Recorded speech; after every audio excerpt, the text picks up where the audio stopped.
गिरफ्तारी उनकी क्यों हुई, क्यों गिरफ्तार करना पड़ा?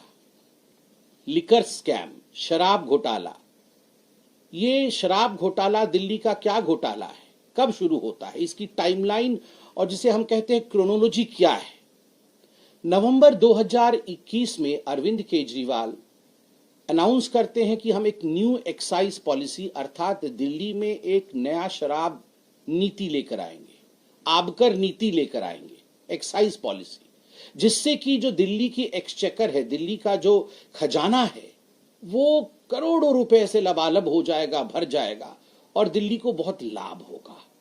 मगर आनन फानन में बिना कैबिनेट के अप्रूवल के और बिना सरकारी अप्रूवल के, जबकि सरकारी डिपार्टमेंट ने कहा था, एक्सपर्ट्स ने कहा था, ये जो आप एक्साइज पॉलिसी ला रहे हैं, प्राइवेटाइजेशन करने की बात कर रही है, उचित नहीं है, मत करिए, फंसोगे।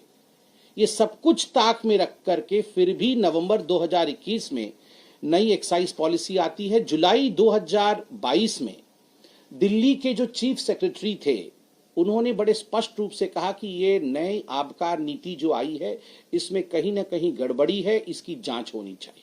और जुलाई 2022 में ही जो लेफ्टिनेंट गवर्नर थे, उन्होंने सीबीआई की जांच की आदेश दी। जब सीबीआई की जांच की आदेश हुई तो आनन फानन में अरविंद केजरीवाल जी ने इस न्यू एक्साइज पॉलिसी को, शराब नीति को तुरंत वापस ले लिया। पहला प्रश्न दिल्ली की जनता ने और हम सब ने पूछा कि केजरीवाल जी, जिस एक्साइज पॉलिसी को आप कहते थे कि ये कमाल का एक्साइज पॉलिसी है और इस एक्साइज पॉलिसी से दिल्ली के रेवेन्यू को करोड़ों का फायदा होगा और भारतीय जनता पार्टी इसको लेकर राजनीति कर रही है, क्या कारण हुआ कि जैसे ही ये जांच के दायरे में आता है, आप तुरंत उसे वापस ले लेते हैं और कोई कारण भी नहीं बताते हैं? तो आज तक वो कारण नहीं बताया गया, उसे वापस ले लिया गया।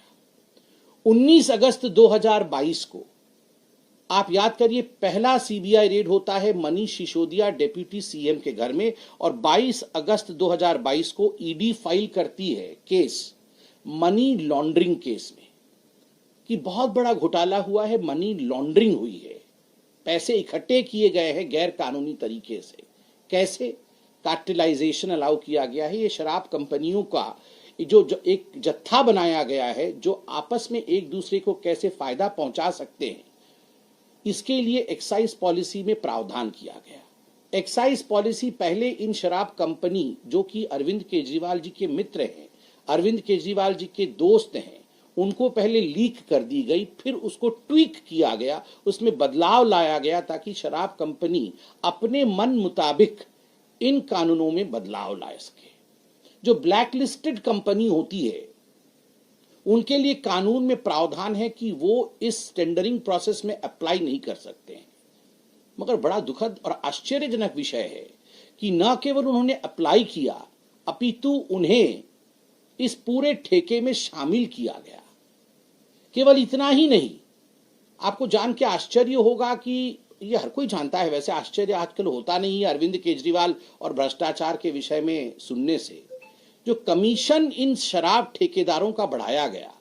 पहले ये 5% पे था, 5% कमीशन ठेकेदारों को दिया जाता था, 12% कमीशन कर दिया गया और इसमें बातें सामने आई कि लगभग 6 से 7% कमीशन बैकडोर एंट्री होकर ये ब्लैक मनी के रूप में आम आदमी पार्टी के जो हमारे कार्यकर्ता हैं, बड़े नेता हैं, उनको दिया गया है। करोड़ों रुपए इस माध्यम से दिए गए हैं। इसके लिए दिनेश अरोड़ा जी इत्यादि आपके सामने जो जिन लोगों ने ये किया है, वो अप्रूवर भी बने हैं और उनकी स्टेटमेंट आज पब्लिक डोमेन में है। मार्च 2023 में अंततोगत्वा मनीष सिसोदिया की गिरफ्तारी होती है ईडी द्वारा। अक्टूबर 2023 में इसी केस में संजय सिंह जी की भी गिरफ्तारी होती है और अक्टूबर 2023 में ही समन भेजा जाता है, पहला समन अरविंद केजरीवाल जी को कि अरविंद केजरीवाल जी, प्रथम दृष्टिया प्राइमा फेसी ये लग रहा है कि मनीष सिसोदिया भी इन्वॉल्व है, संजय सिंह भी इन्वॉल्व है और कहीं ना कहीं जो स्टेटमेंट्स आ रहे हैं, चाहे वो विजय नायर जो कि कम्युनिकेशन हेड हैं आम आदमी पार्टी के, और बाकी जो ठेकेदार जो अप्रूवर बने हैं, उनके स्टेटमेंट से लग रहा है कि आप भी इसमें हिस्सेदार हैं। तो आप आइए और हमारे सामने पेश होइए, आपको ये हम लिबर्टी देते हैं, आप अपने विषय को रखिए। समन नंबर 1 जब अक्टूबर 23 को आया, तब से लेकर अब तक 9 समन आए हैं। आश्चर्य का विषय है, एक भी समन में अरविंद केजरीवाल नहीं जाते हैं। अरविंद केजरीवाल जी की वो सेंस ऑफ एंटाइटलमेंट रहती है और वो बार बार कहते हैं कि ये इलीगल है, ये समन इलीगल है, इस समन के आधार पर मैं प्रस्तुत नहीं होऊंगा। मैं कोई छोटा मोटा व्यक्ति नहीं हूं, मैं मुख्यमंत्री हूं, मैं बहुत बड़ा व्यक्ति हूं, मुझे कैसे समन किया जा सकता है। आज गुरूर टूटा है। इस देश का कानून कहता है, चाहे मुख्यमंत्री हो चाहे आम आदमी हो, यदि आपने कानून के मुताबिक काम नहीं किया है, कानून को तोड़ा है और समन किया जाएगा, तो आपको समन का सम्मान करना है, आपको आके प्रस्तुत होना है। जब 21 तारीख को दिल्ली हाईकोर्ट इमीडिएट रिलीफ के लिए अरविंद केजरीवाल गए थे, तो दिल्ली हाईकोर्ट ने जो कहा वो बहुत महत्वपूर्ण है। दिल्ली हाईकोर्ट ने कहा, we have heard both sides and we are not inclined at this stage to grant protection. The respondent is at liberty to file a reply.